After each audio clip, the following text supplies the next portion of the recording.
Hi there and welcome back to the channel. Today we're going to review a bike that's been out for a little while now, but it's one you really need to hear about if you're in the market for a new trail bike. It's fast, light and really fun to ride, and it's won the Trail Bike of the Year award. It is of course the Merida 140 6000.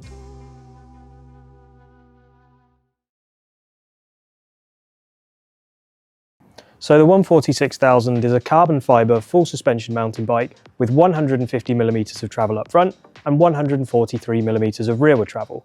It's rolling on 29-inch wheels, though you can run mullet if you prefer. That will bump the travel up a little bit, but you can keep the geometry with a flip chip in the linkage. We have a drop post that can be set with 30mm of drop all the way to 230mm of drop. There's a Marzocchi Bomber Z1 fork up front with a RockShox Deluxe rear shock and a full Shimano SLX group set. It's got pretty progressive geometry with a super steep seat angle for an excellent climbing position and a nice long reach to the bars and a slack head angle for control and stability on the descents. You can find all the geo numbers and specs online for the 140 at uprisebikes.com. Today we'll cover a few of the key ones, but we're just going to try and focus on what the bike's like to ride. Okay, so this bike fits into the kind of trail/all-mountain category, which means it needs to do a bit of everything without compromise. Tough order, I know, but I think Merida may have cracked it. The geometry and the design features of the frame really boost this bike's climbing prowess and its descending capabilities, so we need to talk about them, and we'll start with how they affect the climbing. The seat angle sits at 80 degrees, which is mega steep. This provides you with a brilliant climbing position, and despite having ridden an e-bike as my main ride for the last 2 years, I found coming back to a regular pedal bike alarmingly easy. Really missing that EP8 motor now. Alright, maybe not that easy. The reach to the bar on this medium sits at around 480mm, which is pretty long. Whilst climbing and pedalling along fire roads, this doesn't feel that crazy. In fact, it feels very normal, and when considered with the steep seat angle, you're placed very centrally on the bike, and this feels great. It's a very natural position, and you have lots of space to move around. On to the frame design feature that we need to talk about, the flex stay. The rear triangle drops its rearward pivot in favour of a flexing seat stay. Whilst making the bike handle the way Merida want it to, it also does two important things for the rider. One, it reduces the wear because there are no bearings, so it improves durability and reduces maintenance. And two, it lowers the weight of the rear end of the bike to improve handling. Most importantly, the flex stay is flexy enough to be supple on the trail and yet calm and stiff enough when climbing to give you plenty of grip and traction without bobbing around like some other bikes in this category. It truly does both really well, and Merida need to be applauded for it. The 140 is a brilliant climber, and during the height of summer I managed to beat a load of my Strava segment times. It's nimble and light and very calm under pedalling, and that's up steeper sections as well as tight switchbacks. So all in all, I'm very impressed with the climbing ability on the 140. So that's one box tick. Let's talk about how it feels on the trail, which is arguably the most important aspect of a trail bike and the reason we're here in the first place. This comes down to a few things I want to talk about. Again, frame design and geo come into play, but I also want to talk about the shock tune and the components. Up front, we have a Marzocchi Bomber Z1. It's not the flashiest of forks out there in terms of its technology, but it's a strong 36mm chassis and it feels very plush. Luckily, I didn't have to do a whole lot of setup, it just felt great straight out of the box. This, coupled with the RockShox Deluxe rear shock and that flex stay suspension platform, provides a superb ride feel. I can't understate how light and balanced the bike feels, and therefore how confident the Merida made me feel.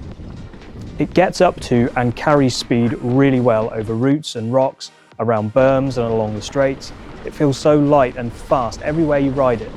It's very agile and responds to steering and pedaling input rapidly, meaning you can really press on. Part of this amazing ride quality comes down to the size tuned shock. This is Merida tuning the shock's progression to the frame size, so shorter, lighter riders get to use all the travel, but bigger, heavier riders on larger sizes still get all the support they need. Personally, I found the tune to be bang on, and the flex stay design is so well balanced. Together they do a great job soaking up the trail, but it's got plenty of support when you start hitting some features or rougher sections. The longer reach that felt strangely normal earlier on the climb now starts to feel a little more pronounced when you stand up and get the bike moving on the trail. So yes, it initially seems longer, but after a few corners, again, it feels pretty normal. And I found myself asking, when the bike handles this well, why wasn't I riding a bike with reach numbers like this all along? It's really agile, when I was expecting a longer reach bike to have slower steering qualities.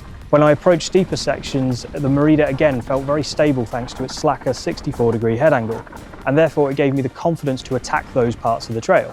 Through berms, the back of the bike tracks really nicely and there's plenty of grip even in the loose dirt. I've been blown away by just how versatile this bike is. It's rare to ride a trail bike that really does the climb and the descent really well. There's usually a compromise somewhere, but this feels like a complete package, and this means that it's very difficult to find anything negative to say about it.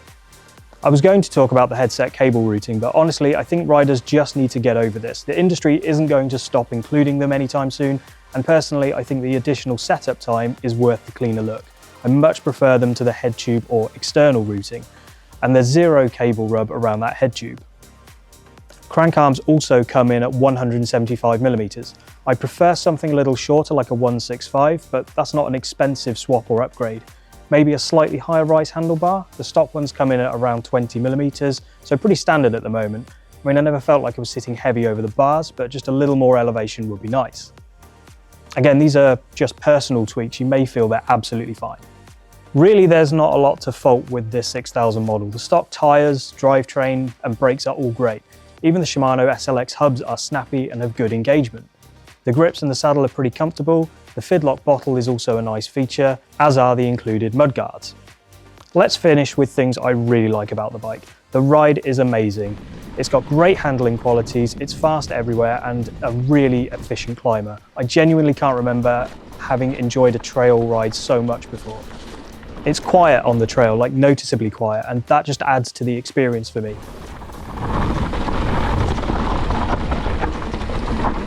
You can just hear the tyres in the dirt.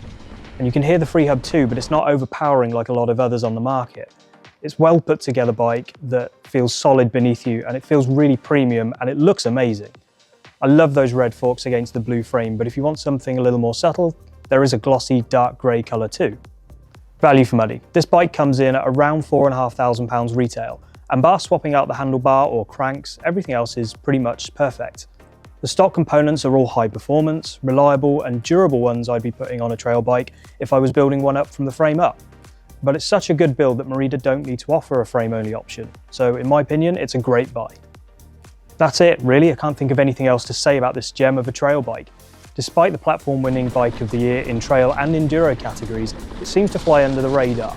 There are so many good options in this category, but I feel the 140 deserves a lot more attention, especially when the performance and the features you get for this price are so good. If you're looking for a modern, full suspension trail bike that does everything incredibly well, then the 140 has to be near, if not the top of your list. That's it for today. If you want to see more on the 140, you need to head to uprisebikes.com. You can follow us on Instagram and Facebook, and if you've enjoyed this review, hit the like button and consider subscribing for more riding reviews and guides in the future.